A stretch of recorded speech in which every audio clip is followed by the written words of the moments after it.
Alright, part 3 of looking at the pharaohs of Kemet, or the Nswt of Kemet. In the last part of this series, we looked at the Middle Kingdom Nswt. We saw how none of them remotely resembled your typical Eurasian. None of them exhibited the typical Eurasian features. We saw that most of them looked like your everyday tropical African, that is, Black Africans. In this part, we look at the Nswt of the New Kingdom. We will focus on the 18th dynasty only in this video. Then we will go to the 19th dynasty in the next one, because there are just so many Nswt in this period, and many of them left iconography representing them. So you understand why we have to divide this, otherwise it will be too long. And that would just not be very favorable. Let's see if the claim that the only black pharaohs of Kemet were from the 25th dynasty can still stand up again after the factual beating it took in the last part of this series. If you haven't seen those two parts, feel free to go check them first to understand why we say Nswt instead of pharaoh, and also just see the iconography of every Kemite Nswt, the native ones of the Old and Middle Kingdom. So with that said, let's get into the video.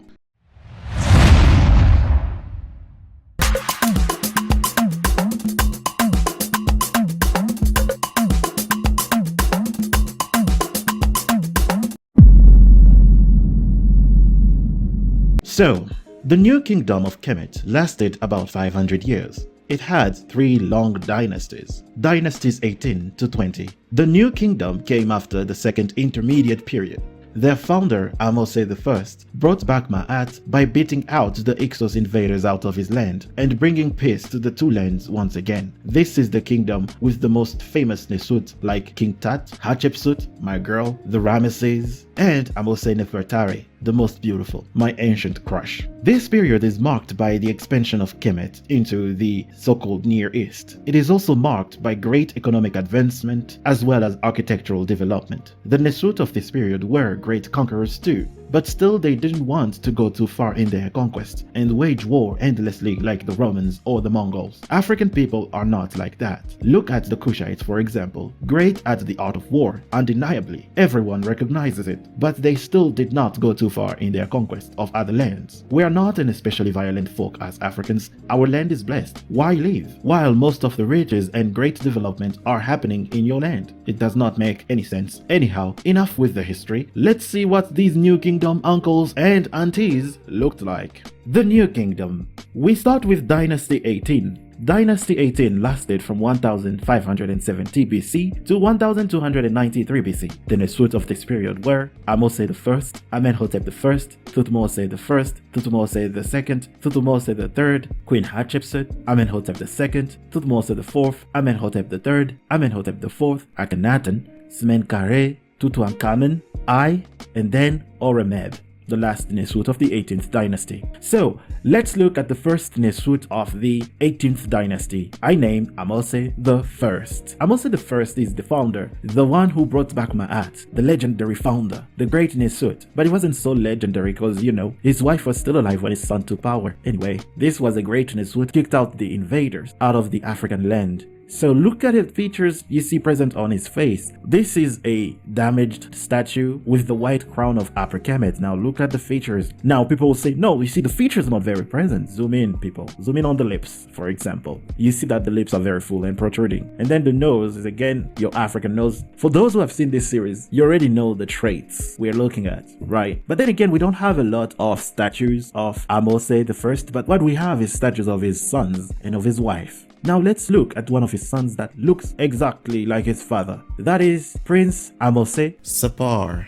If you look at Ahmose-Nefertari, you look at the features on his father's statue and on his. You're like, wait, isn't this just Ahmose? That's what some people say, but it is not Ahmose, it's his son. But they look very much alike. Maybe that's why he named him Ahmose-Nefertari, because it was just like him reincarnated. It was a copy of him. So look at the features present on his son's statue. Now here we're like, okay, this is a perfect statue. Look at the lips present on his statue. Those are not your typical Eurasian lips. The upper lip is full, the lower lip is full lips. Then you have the nose, quite broad at the base. And then, the most telling on this statue, I know all of you have noticed it, it's the hairstyle. Your short locks, your typical African short locks, still present on the continent, still present in Nubia. This is the hairstyle. Guys, look at this.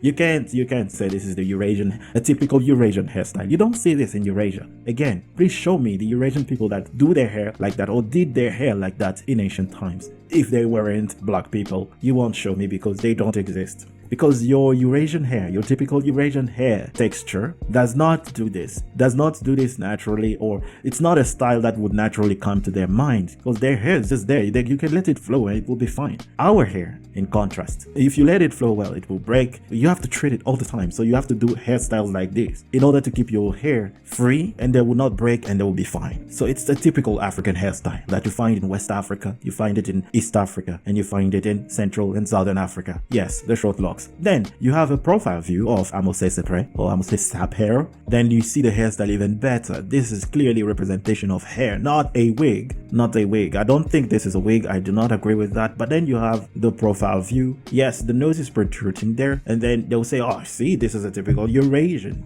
No, when we say subnasal prognatism is a typical African or tropical African trait, does not mean that is everywhere in everyone. But then you have the hair, the lips, that still tell you that this was a black man. You see, if the hair was silk and the prognatism was not there, and then you just have the nose and the lips that are looking like this, I would concede and say, yes, this is not a black man. But you have the hair telling you that this is Afro hair texture or tropical African hair texture. Then you have the lips telling you that no, these are typical tropical African full lips. This is a nose that can be seen in Ethiopian populations, Nilotic populations as well. Let's remember that some of the Kemite ancestors were Nilo-Saharans, so Nilotic people, right? And then you have the back of the statue, and then the hairstyle is just very telling. Then again, why do I think this man is black? Because his mother is an undeniably black woman, a beautiful African queen. Look at Queen Ahmose-Nefertari. The most beautiful. This is a queen that is the most beloved woman in Kemet. In Kemet's entire 3,000 years history, this is the most beloved woman of the time. This is the most beloved woman of their entire history. That's her face. That's her skin tone. And what do we see there? That is a black woman,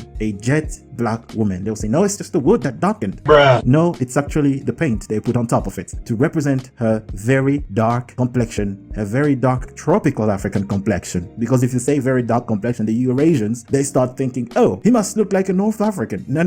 In Africa, when we say very dark complexion, we mean very dark tropical African complexion. And this is what we call jet black skin. And look at her. This is why, guys, I told you this is my ancient crush. I mean, look at her. Guys, come on. Yeah, boy. Come on. I mean, look at her. She's so beautiful. Like, look at the traits the sculptor put on her face. Like, wow. I mean, look at the full lips, the subnasal prognatism, and that nose, and that jet black skin. And if you compare my beautiful queen, Ahmose-Nefertari, the name of our beautiful queen means the most beautiful of them all. She's the most beautiful indeed. And if you compare her to this very beautiful African woman, look at this resemblance. When I saw this on Instagram, and I was like, yo, I have found Ahmose-Nefertari reincarnated. That jet black skin, wow. Like, look at the picture, guys. Again, there would be contention and say, no, her skin wasn't jet black. Many of her representations represent her with their jet black skin, especially in natural setting, like in this representation. You see, she's just wearing beautiful African decorations on her head, beautiful African jewelry. Look at my beautiful Instagram model here. Legitness. Ahmose-Nefertari. I'm sure she looked like that. Or if we're making a movie about Ahmose-Nefertari or a documentary, this is the actress you should be casting. And see if they still talk. See if they bring the debate here. Let me see if they can bring the debate here the way they have done with Cleopatra. Oh my god, that issue, man, that issue pisses me off. Make a movie about Ahmose-Nefertari, the most beautiful of them all, beloved of Mut. This is the type of women representation we need in historical documentaries and movies, cartoons, TV shows. Make a movie about Ahmose-Nefertari. See if they will show again and say, oh no, her depictions look white. How dare you, African Americans, or Africans in general, usurp Egyptian history. Who is this woman?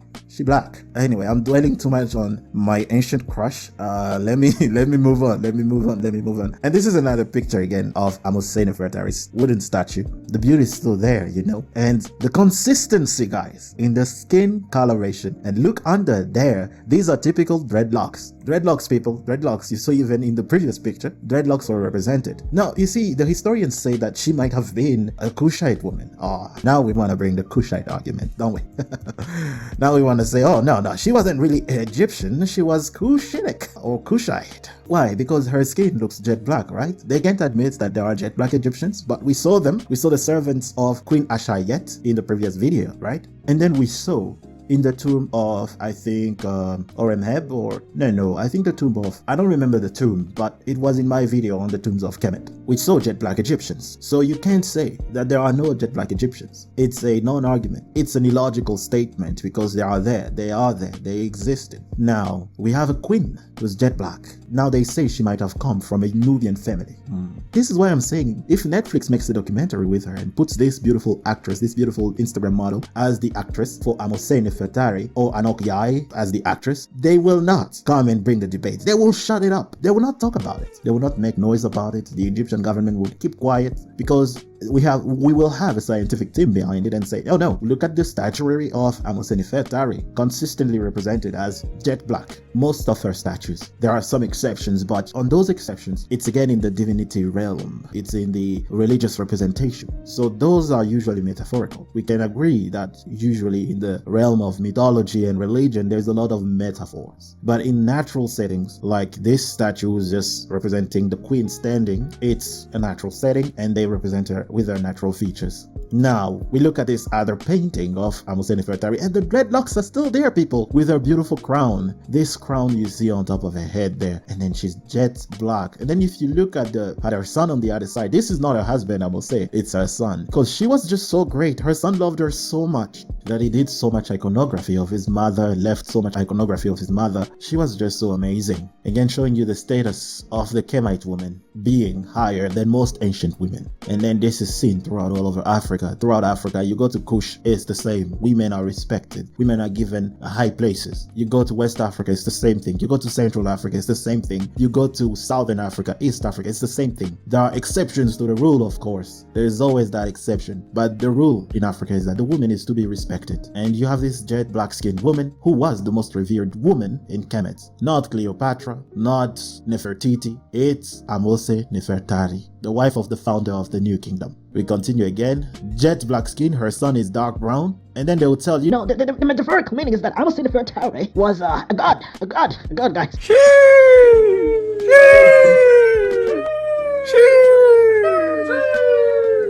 No, that's bullshit.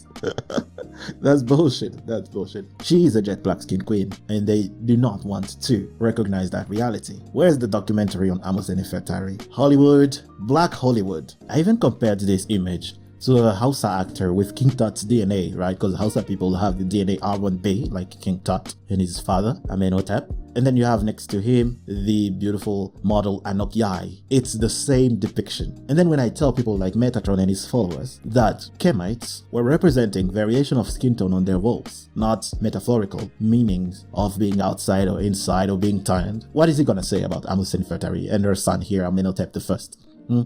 I think my argument is most solid because you look at these two people I'm showing you, this house actor and Anokyai. Tell me how an artist would depict their skin coloration exactly the way they would represent on the wall of Kemet with Ahmose and her son. Exactly the same way. So Ahmose-Nefertari, we know she was a jet black skinned woman, and if they make a documentary on her and choose Anokyai or the beautiful Instagram model I showed you and compared to Ahmose-Nefertari, they would not bring the argument. They would keep quiet at that time. The way they kept quiet about the Cairo Symposium, the way they kept quiet about Sheikh Anta Diop, the way they kept quiet about the Adaima study that found Khoisan DNA in Kemet, pre-dynastic and early dynastic period, they would keep quiet about that. Why? Because scientifically, logically, they cannot. And then you have another depiction of Ahmose and her son, Amenhotep I. And guys, consistency. It's consistent. Her son is brown, dark brown, typical African complexion. And then the mother is jet black.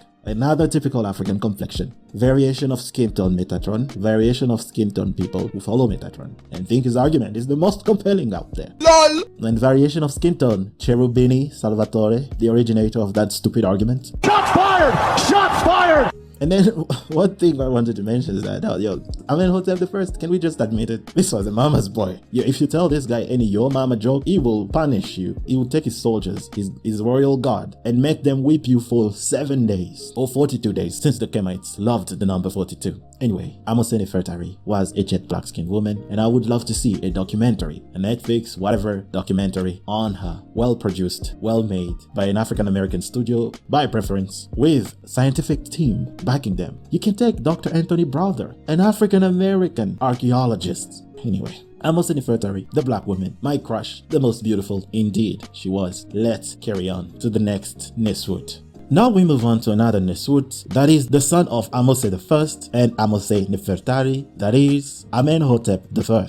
Amenhotep I, there is not even denying anything here. He was a black woman. What? Oh my God! He was a black man. His mom was jet black. His father was a brown man from Kemet. So again, a black man. Then you look at his features, it's the same thing. You see brown skin, we saw brown skin with his mother there, right? Remember those images? Dark brown skin, and again, this other statue of him, the one that looks like Mentuhotep's statue, right? Mentuhotep's the second statue. You see there the dark brown skin, or the brown skin being represented there. And then you got his Nilotic nose and his small lips. But then you have this other picture of Amenhotep I. Yes, this is the first Amenhotep of the 18th Dynasty. Then you look at the way he looks here. On the bas-relief, that's where the artists are always so revealing. They always put the stereotypical African features, like the lips are always fuller, the nose is broader and all that. But yeah, Ahmose had a sort of an Ethiopian nose, or what I would call a Nilotic nose. Now, given all these observations, there is something a scientific team in the 80s said of the New Kingdom pharaohs. Let me read it to you.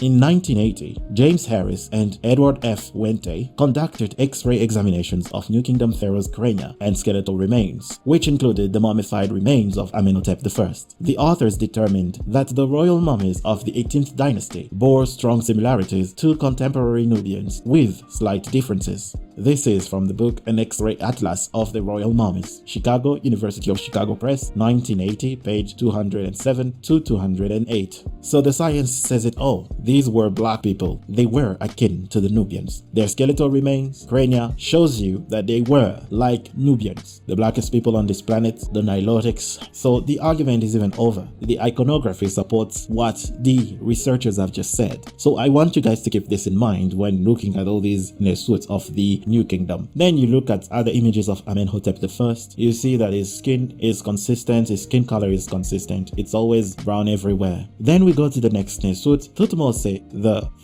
Thutmose I was again looking like your typical Ethiopian men of today, or Somalian or Eritrean, right? With those thin lips and aquiline nose and all that. But still these people were black people. Then we look at this bas-relief image of Thutmose I with his upper Kemite crown. His brown skin says it all. He was a black man with his lips there, full, and a protruding nose. This happens to in Africa. Then you look at the mummy of Thutmose I, and now the mummy says it all. A dolichocephalic head, a nose that is flatter than the representations actually, and then the subnasal prognathosum on his mummy is overly present. It's there, obvious to see. He was a black man. This is why the study, remember, said an analysis of their crania and skeletal remains clusters them with the Nubians. The Nubians, not the Eurasians, not the Mesopotamians, not the Mediterranean people, the Nubians, the black people. Let's carry on. Then we have the queen herself, the main girl of the New Kingdom.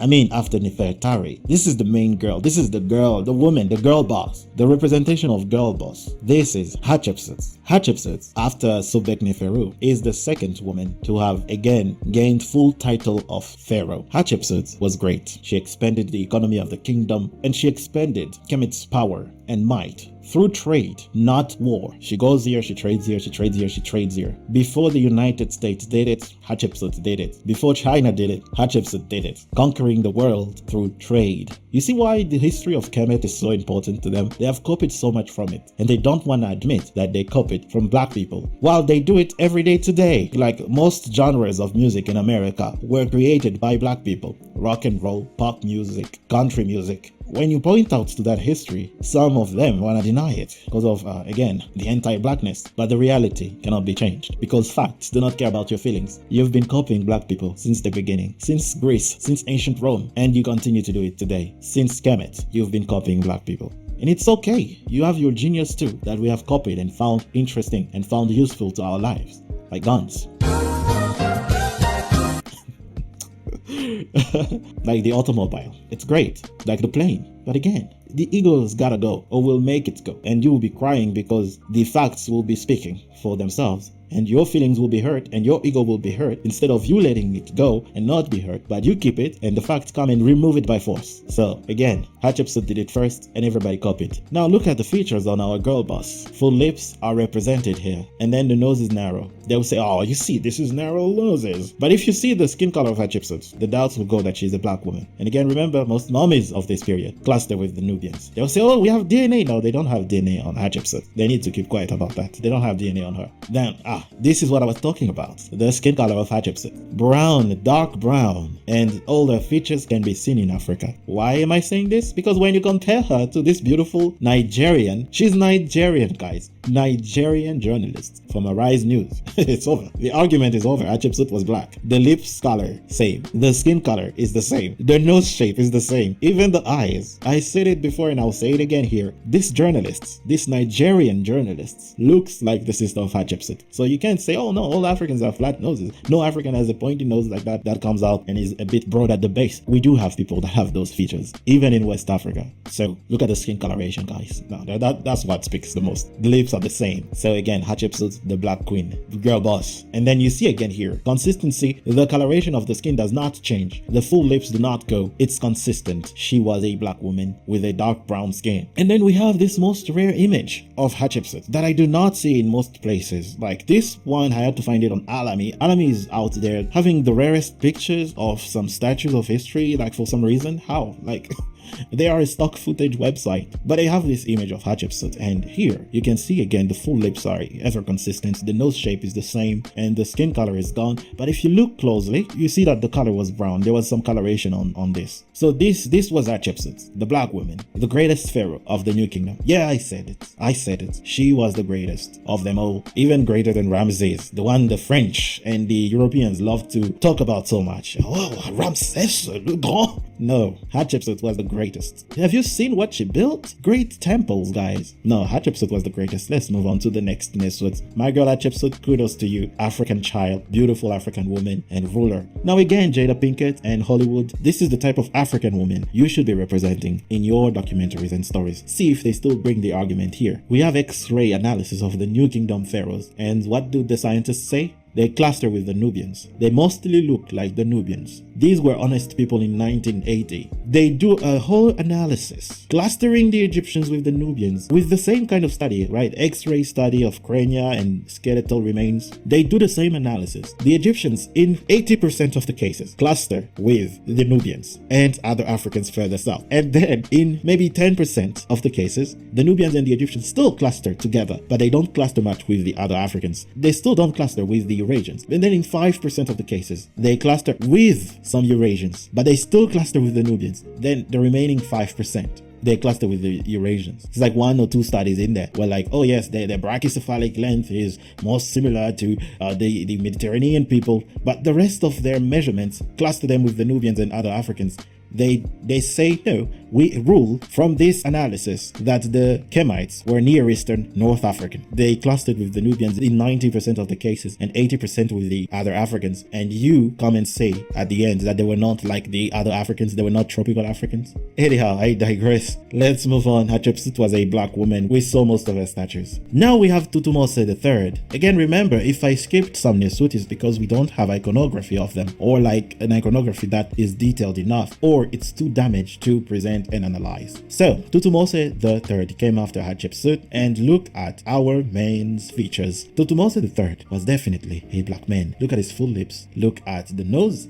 They cut it, but now this profile image is the one that I love. The facial prognatism, the subnasal prognatism is ever present. The lips are protruding, and the nose looks like it was flat, but then again, we don't know. They cut it off. Who? We don't know. And then we have this image of Thutmose III that always appears when you do a search on Thutmose III. See how different this looks? See how differently different it looks? See that? Something differently different to the eye.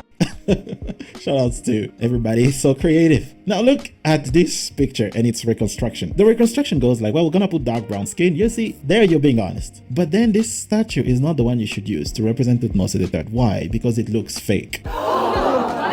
It is, yes. Now, when I saw this statue, I had a feeling about it. I'm like, this looks weird. Because when you compare with the other arts of Thutmose, you can see the striking differences in representation. You see these two, they represent the same guy. Then you have the one in the middle there, does not represent this guy here. The features are very different. The nose is completely different. The lips shape is different. The facial structure is all different. Something differently different to the eye. it is, yes. This looks like a Caucasianized version of him. And who did it? Well, let's remember that there are forgers in this world who can forge you a statue and you believe it is it. Unless you have a keen eye and you know the art of the time, then you will notice that something is wrong here. Now look at this other image of Thutmose. Do you see the difference? You see how different it looks from this previous image? It does not match any. This is why, again, I was talking about consistency in the previous two parts. Consistency matters. Why would every artist of the period represent him one way and then this single one represent him in a very different way? The features are all contrasting, an attempt to Caucasianize Kemet, which has been observed throughout the history of archaeology in Kemet.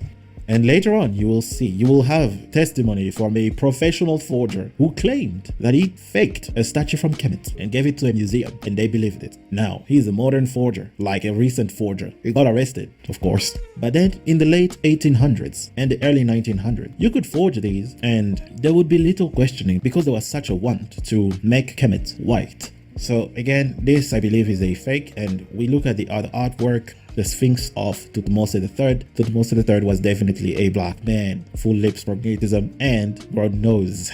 Then we have this other damaged Sphinx of Thutmose III. Look at the Sphinx features. This Nilotic nose or East African nose that you can find in Rwanda or Kenya or Ethiopia. Then you have the full lips. Thank you, the debunker, for all these great images. These images came to me again by the debunker. He has a lot of clear images from the New Kingdom as well. Thank you again so much. And then we have this image of Thutmose III, bas-relief, brown skin, full lips, facial prognatism ever present, consistency, and broad nose protruding like the East Africans. So again, this image was a fraud. Compare it to the others, you can tell. Now we move on to the next Nswt, Thutmose IV. Thutmose IV was definitely another black man, and if he was a black man, then his father was also a black man. Look at Thutmose IV. That one on top is a crown, but this crown was again modeled after the Amasunzo hairstyle. Thutmose was a black man. Look at his features, full lips, like really full, right? And the broad nose. Now we move on to another representation of Thutmose. Again, the artists of the New Kingdom have a way of representing their kings that, you see, this looks a lot like the Hatshepsut statue we saw earlier. And this is again the consistency in artwork that we are observing when we're doing this. When it's no longer looking like the artwork of the time, the features are different, the art style is different, something is fishy. So again, we look at Thutmose IV, full lips, facial prognatism present, broad nose, cut off, of course. And then we have this bracelet of Thutmose IV depicting him slaying some Asiatic, I guess. And then you look at the features present on this bracelet of Thutmose. This image again was sent to me recently by the debunker. Thank you again for your great contribution. Look at the features represented on him. Flat, broad nose, full lips, and short locks, typical of the African people. And look at the way he is dressed, like your tribal African king. He is dressed like your traditional African ruler, with decorations on the torso, showing that I have hunted this, I have done this, I have done that, putting bracelets on the triceps region there, or the biceps. You just have all these African elements, and they still deny the Africanity of Kemet. No guys, come on. And then we have a painted picture of Thutmose IV, and look at the dark brown skin. They'll say, oh no, it's reddish brown. Okay, I'll grant it to you. It's reddish brown,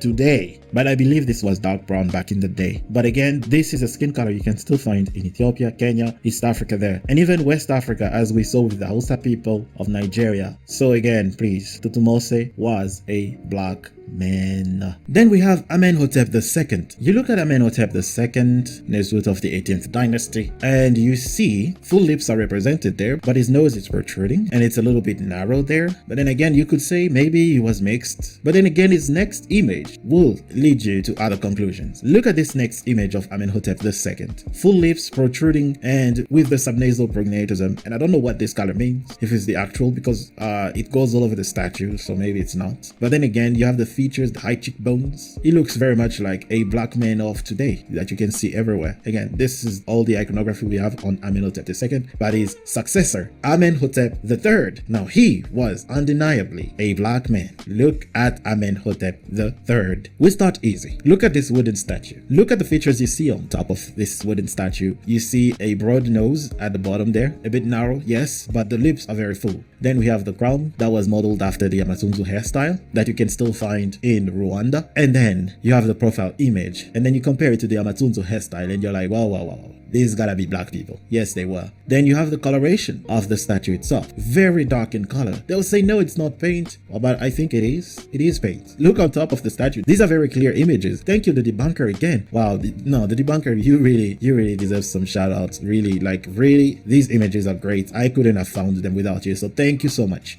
Now you see this image, the coloration of the skin is very dark brown. Why would they choose such a dark color for someone who's pale? They did not choose that in ancient Greece for their statues. They did not choose this kind of coloration for their statues in Mesopotamia. But in Kemet they do. Why would pale people choose such very dark representation for the skin coloration of their king? Oh, he was tanned. He was tanned. No. The following images will destroy the tanning argument thoroughly. You see, this is a typical African male, and then when you look at the full image, you're like, nah, come on, guy, there's gotta be a black man. Why would you choose this coloration? Why would you paint the wood this way? Because the man was black, his skin was dark brown, and the following images will tell you everything about that. Amenhotep III's images. Now, he was like, I'm gonna leave as many statues and iconography as possible so that Kolimika one day can make a video observing my statues. Say what? Just kidding here, but he was like, they gotta know I was here. That was legitness. Yeah, it was, huh? Look at the skin coloration. This was a black man. Because when you look at the face, why am I saying this was paint? When you look at the face, the most exposed region exposed you the real color of the wood underneath the statue. But then you go to the body. Since it is a smooth surface, the coloration tends not to fade over there. So the color the painter chose was very dark brown, like my skin complexion. So, and one thing we haven't spoken about is the fact that African skin complexion under the sunlight shows you the reddish brown complexion that the Kemites be representing on their walls. Look at this picture I took just one day. I was just under the sun there and I noticed, why? Well, my skin looks reddish brown, but when I'm under neon light, it looks black. When I'm under a shadow, I look black. But when I'm in the sunlight, my skin looks reddish brown. Again, the artist was accurately depicting his pharaoh's skin color. Then we have this other image of Amenhotep III. Now here, when I saw this for the first time, I was like, nah, the Kemites were black people. Come on, yeah, they had black pharaohs. Like, look at the lips on this guy. Does he look white to you? Come on, guys. Here, this is the images. People like Kemet Queen, right? The Nora girl there. And Metatron would never show in the videos. They would never show this. Why? Because these images would undermine their argument of, no, you see, most Kemites were like modern Egyptians or Mediterranean people. Metatron even say maybe they had skin like me or maybe a bit dark. Oh, come on, man. The dishonesty is too much. We just saw a pharaoh with dark brown skin. Has he seen an Italian that looks like this? Even the very dark ones. Has he seen an Italian that looks like this? That isn't mixed with a black person. Or has he seen an Armenian that looks like this? Or a Syrian that looks like this? With those features and that kind of hair? No, you have not. And if you see one, that's a black man. So again, Amenhotep III. Flat, broad nose. Like here, this statue just speaks for itself. We don't have much to say about this statue. It speaks for itself. Then we have the next image, guys. Who can argue against this? This is why they don't show again these images. This is how his artists of the time depicted him. But then you see reconstructions. I saw one on YouTube reconstructing Amenhotep III. I think they had seen these images. They went like, oh shit, he gotta be black. fuck. So we will accept he's an anomaly. No, he's not. He's the norm in Kemet. We saw in the Old Kingdom and the Middle Kingdom, the normal pharaoh was a typical black African in features and the way in dressing and body proportions. Same here with the New Kingdom. Amenhotep III was a black man with an afro, man. He's depicted with an afro. Now you have to wonder if the Amasunzu crown is really a crown or a hairstyle. No. The Amasunzu crown is really a crown. It's really because they painted blue. So look at the hair on his head. Typical afro. When you compare it to these Afar men from East Africa, from Ethiopia, the Horn of Africa, it's the same hairstyle, same skin coloration, and same facial features of full lips with a broad nose. Now, this image, guys, when I started talking about this issue of the statues of Kemet, of Kemet's race, there is one subscriber called Crowd Pleaser. I'm sure the ones who are in the comment section know that guy. He's a troll. Just know this, he's a troll. And many people seem to think he's white. He's actually black. He's just a troll. His whole thing is just denying that the Kemites were black. I've done a lot of debates with him, and debating with him helped me go further and deeper into this issue. So thank you for trolling. We appreciate your trolling because it pushes us further.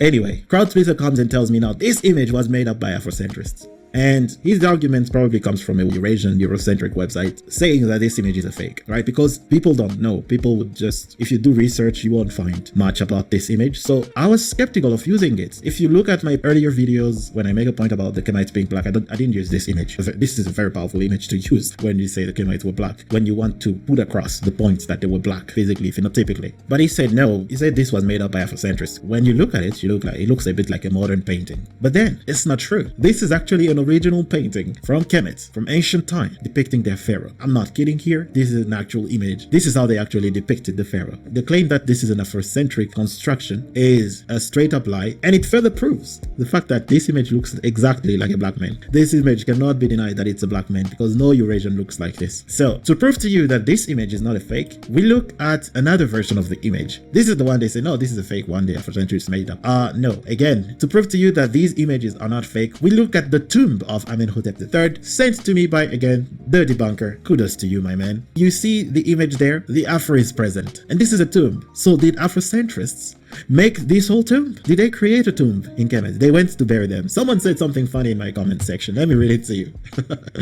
The subscriber James Humbert, I don't know if you're subscribed, you gotta be, right? Come on, James.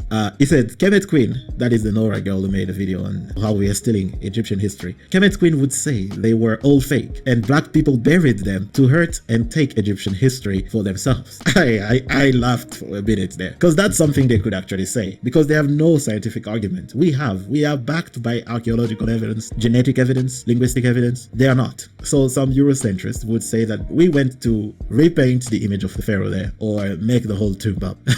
And then we have this other image of the Nswt again depicted with the goddess there, and the hair texture is very telling. This is a close-up version, and they are very dressed like Southern Africans, you know, people from South Africa. When you compare these images, look at that, man, come on. They have the collar, the neck collar, the braces, the bicep braces, and the wrist braces. Come on. And they're both bare-chested because they are tropical Africans. The Kemites were definitely tropical Africans, but they want to deny it, denying reality. Many people in the comment section come and tell me it's a sad thing we have to prove the obvious. I get your feeling. I myself, I'm like, hey, this is obvious, but apparently it isn't obvious to National Geographic, who makes documentary of Kemet and funds documentary of Kemet with a scientific team backing it, and they would not point out that this was a typical Black African civilization. They would deny that. They say most experts do not agree with that.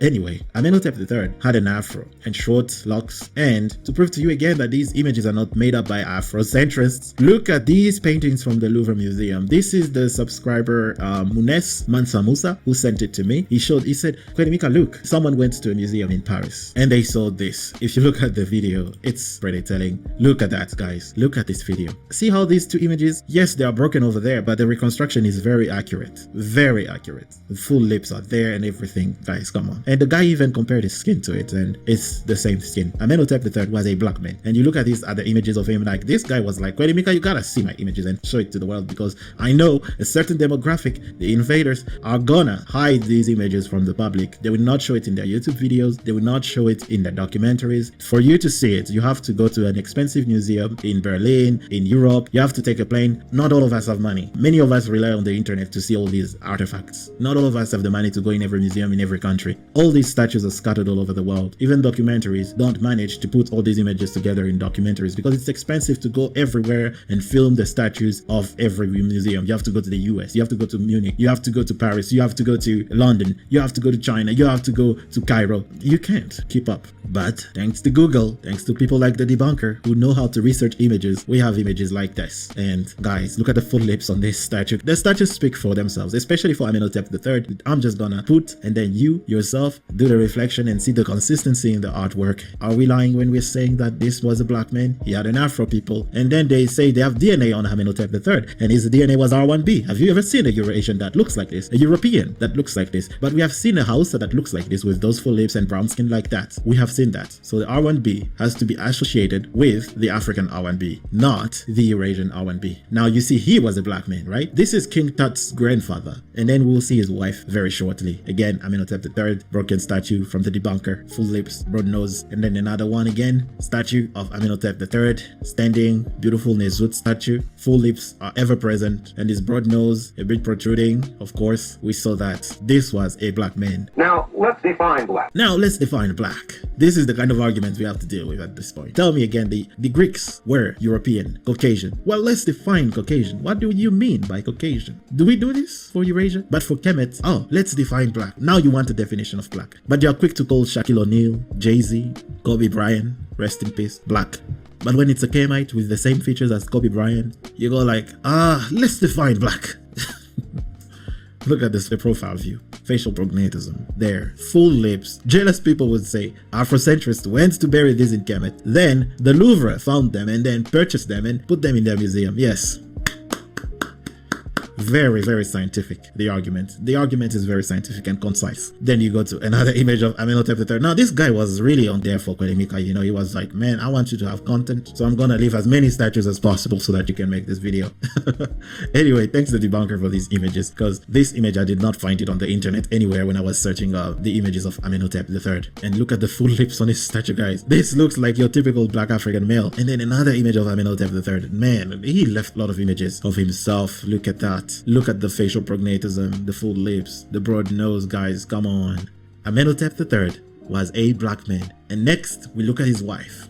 Let's see what she looked like. Let's look at some images of Queen Tiye. Queen Tiye, look at Amenhotep III's wife. Look at the beautiful features on her face. Now, look at the features present on her face. First of all, the skin coloration on the statue. They say it's not the skin coloration, it's just that the paint slided or the paint darkened over time. That's what one French historical TV anchor was saying. But he has no evidence again for this. But I don't think it's the paint that has darkened over time. It's the actual paint they chose to use. Because you're making the argument that the paint darkened over time, but why didn't the eyes paint darken? You don't doubt any other coloration except that of the skin color, which is, in my opinion, dishonest. And 2, the hairstyle on Queen Tiye. This is an afro. It is, yes. I was again debating that troll crowd pleaser. He was like, no, this is not a hairstyle. It's one of the crowns of Kemet. No, you're lying. This is clearly a representation of her hair texture, of her hairstyle. So stop lying to people. So yeah, Queen Tiye, look at those full lips, that nose that you can often see in East Africa. Again, the Amarna people were really looking like East Africans, like Kenyans, Rwandese, or Ugandans and Ethiopians or Eritreans.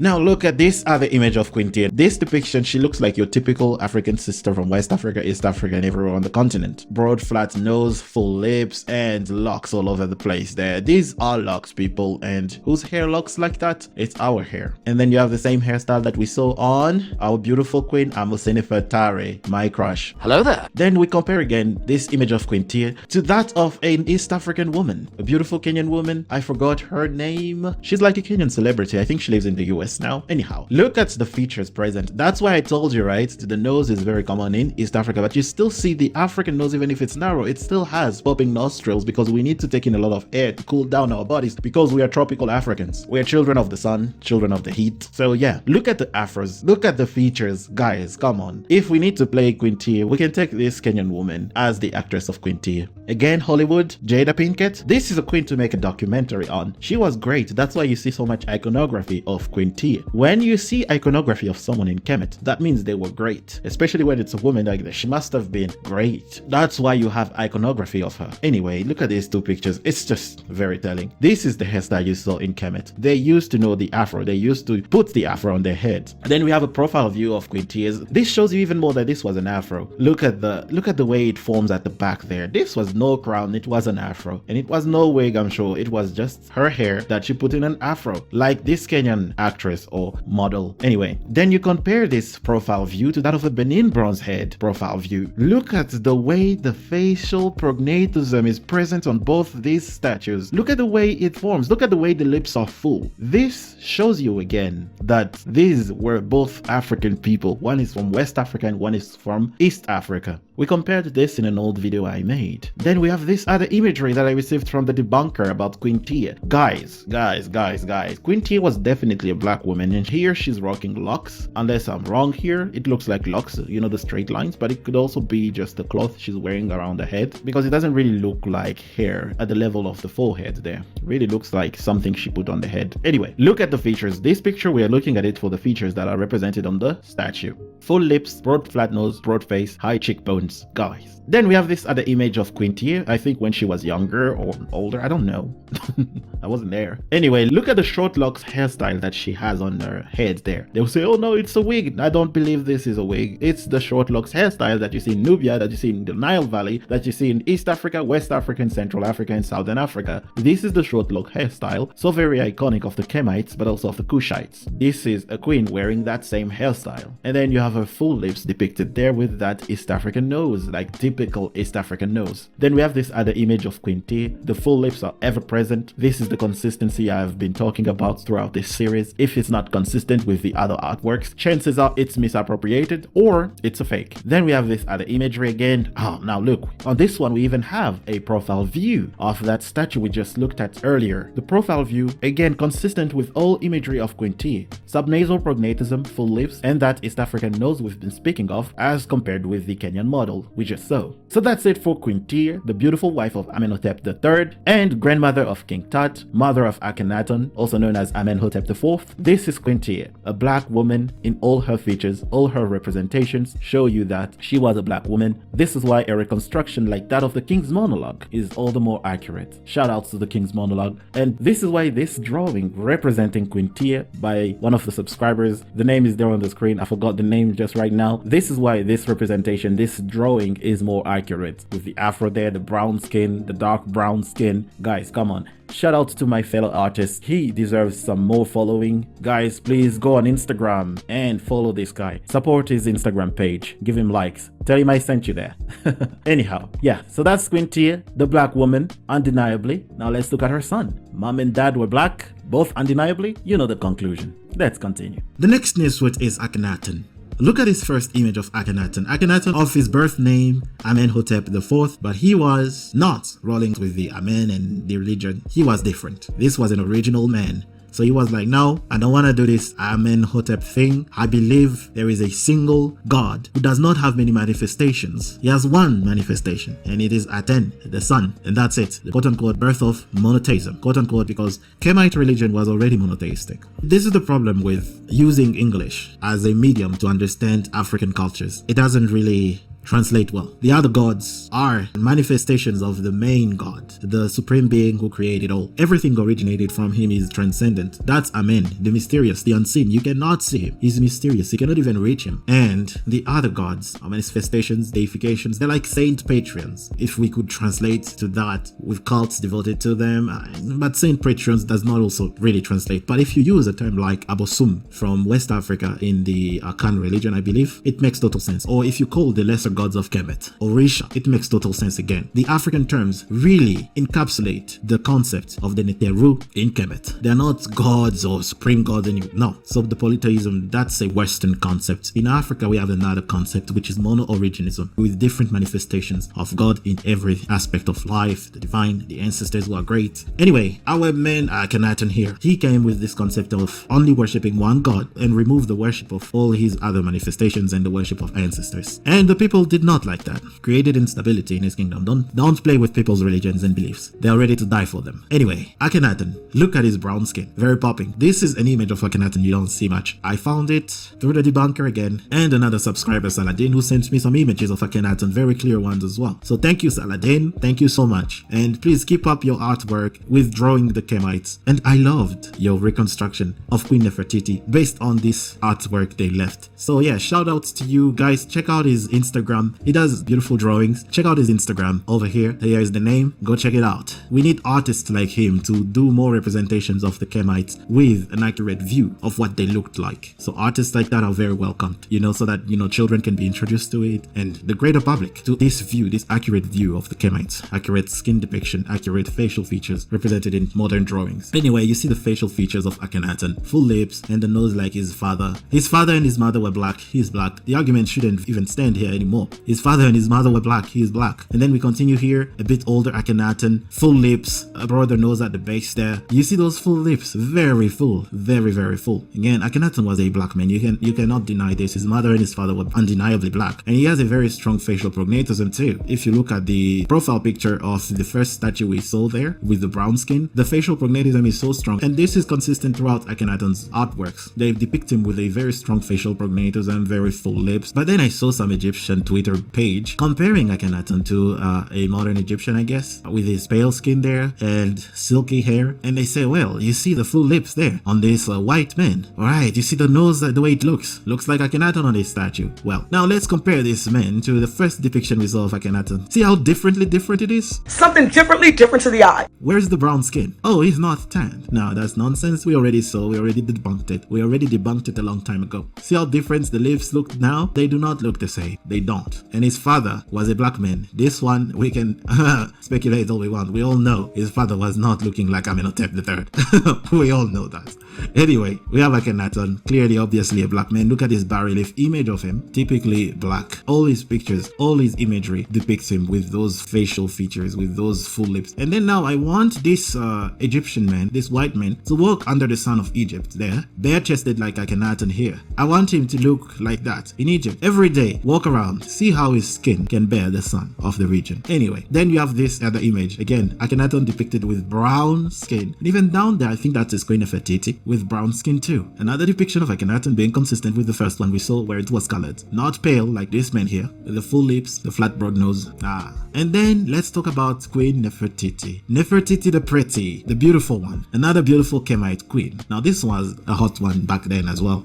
Yeah, boy. Now we have this imagery of Nefertiti, which is not a common one that you see in most museums and that you see in most articles about ancient Egypt, or most articles about Nefertiti and the Amarna period. But this is the depiction of Nefertiti. Look at her full lips. Look at the nose, broken of course, but it was quite broad at the base. Now, then we have this image painted of Nefertiti and Akhenaten, her husband. The skin coloration is brown, not yellow. The paint is brown on both of them, so they can't come up here and say this is not an accurate representation of their skin tone, because how can the pharaoh and his queen be both tanned? Were they working outside too, like the peasants? It doesn't make sense. Then you have this profile view, and then we see on both of them a facial prognatism is being represented, and we see even here the paint on their skin is both brown, and the lips are full, the nose is a bit flat. So these are the images of Queen Nefertiti. They don't show you the ones where she has very full lips, typical African features, brown skin. These are the images they show you, but the image they love to show you is this image from the Berlin Museum. Nefertiti in all her glory. This is the Nefertiti they like to show you, the one that looks Caucasian. Now let's define Caucasian.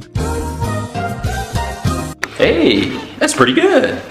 I told you in the previous video that this was a questionable artwork, and I'm not the only one who has thought of this. You have just seen all the images I've shown you. Look at this image of Nefertiti when she was a bit older. Look at the full lips over here. Look at the nose, how it's broad at the base, the popping nostrils. Over here on this statue, it's gone. It's a narrow protruding nose of the Eurasians. The nostrils are no longer popping, and the lips, they've made it full, and the subnasal prognatism is gone. But when you look at her other depictions, the subnasal prognatism is so present you cannot deny it. But on this one, the subnasal prognatism is gone. Compare these two. This one of Nefertiti with a bare chest. Yeah, boy. Nice. Hello there. Then you see all these facial features being so different, drastically different. The nose is different, the lips are different, the facial prognatism is different. This is not Nefertiti. Now let's define Nefertiti. Remember the concept of consistency. Consistency in the artwork is very important when we do this analysis. Guys, you need to spread this. I know this is going to be first on the Patreon, so invite people on the Patreon so that you can help me pay my bills and get me a coffee, something like that. Look at these images. People had noticed it. Cairo Museum, real Nefertiti. Berlin Museum, fake Nefertiti. Why? Because the artwork does not match the other artworks, the very numerous artworks. And this is not only us. Look at the facial prognatism on this one. Gone. And compared to the other images you see in the museums, very present. Look at the frontal view of these images. You don't see the same features. And then something very interesting I heard while watching a reconstruction of the King's Monologue reconstruction of Nefertiti. Something interesting he said in his video is that the crowns of Kemet require rigid hair for them to make sense, because you don't see these Eurasian people putting their hair up like that. It won't stand. It just won't. It won't stand. But with the rigid hair of the Africans, it will hold in that crown easily. Especially when you have an afro and then they put it in this blue crown, it would hold easily. Or in this round crown here, it would hold easily. So tropical African hair makes more sense than the silk hair, soft, always falling off the Eurasians. That is the reality of this Nefertiti bust at the Berlin Museum. They will never admit that this is a fake, but this is a statue that Hitler loved so much because it showed that this was a Caucasian woman, and Kemet needed to be Caucasian because it was so great, and the Aryan racist people they were, the Nazis, were not okay with having the darkest people on earth being at the origin of this civilization. They would not have it. But the reality is that the African people, the black African people, the tropical African people were at the origin of this. And then I'm not the only one who has noticed this. The YouTube channel Without History, shout out Without History, my brother. You make great videos, man. Great videos. He makes great videos. So he made a video on the Nefertiti bust and he gave some information I hadn't seen anywhere. Home to Mystery, shout out Home to Mystery. He made a video on this subject as well. He said a lot of the statues of Kemet of the ancient world, there have been a lot of attempts to fake. Home to Mystery is the first place where I heard someone doubting the Nefertiti bust, and that there was a team of European writers who had also written a work on this subject, doubting the authenticity of the Nefertiti bust. And then one day I just wake up, turn on my phone, bam, Without History made a video, the Nefertiti bust a fake. I was like, okay, let me watch. And he brings like extra evidence and I'm like, Nice. great. Now, he mentioned something in there that the man who found this bust, who allegedly found this bust, did not actually find it, but he made it with paints from ancient Kemet, with materials from ancient Kemet. He made the Nefertiti bust. So even if you date this, the materials will tell you, yes, they're from that period, from an ancient period. But what the dating cannot tell you is when the material was molded. So one thing he mentioned in there is that the wife of the man who found it looks like the Nefertiti bust. The Nefertiti bust looks like the wife of the man who supposedly found the Nefertiti bust, but I think he built it, and I was quite convinced because you look at the features he pointed out. This is actually a screenshot from the video of Without History. He pointed out, look at the lips, the features, the nose, the facial structure. It's pretty telling. He did a fake and he modeled it after his wife. Bruh. He hadn't seen the other Nefertiti artworks that would expose his fraud. When you compare the Nefertiti artwork, the skin coloration is not the same. First of all, the way they painted this is not the way the Kemites would paint something like this. Nefertiti was not a white woman. She was a black woman with brown skin, dark brown skin, and facial prognatism and full lips. Not this lack of facial prognatism, aquiline nose, and somewhat full lips of the Eurasians. No, she did not look like this at all. This really looks like a European did it. But now, to show you that this image of Nefertiti has risen a lot of debate is that a forger, a European forger, who has done forgery in the past and has actually fooled museums, said that this was a fraud. Listen to him. While most Egyptologists will agree that this is a 3,000-year-old piece of propaganda, there are dissenting voices. Serious doubts are beginning to emerge about the manner of the bust's discovery.